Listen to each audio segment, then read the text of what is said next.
ಸಮಾಜವಾದಿ ಜಾತ್ಯತೀತ ಪ್ರಜಾಸತ್ತಾತ್ಮಕ ಗಣರಾಜ್ಯವನ್ನಾಗಿ ರೂಪಿಸುವುದಕ್ಕಾಗಿ ಭಾರತದ ಎಲ್ಲ ಪ್ರಜೆಗಳಿಗೆ ಸಾಮಾಜಿಕ ಆರ್ಥಿಕ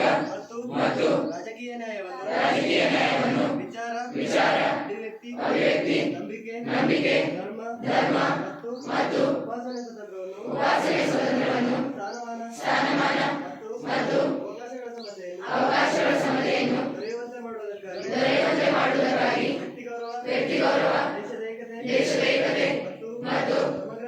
ಸಮಗ್ರತೆಗಾಗಿ ಎಲ್ಲರಲ್ಲಿ ಭ್ರಾತೃತ್ವ ಭಾವನೆಯನ್ನು ಮೂಡಿಸುವುದಕ್ಕೆ ದೃಢ ಸಂಕಲ್ಪ ಮಾಡಿ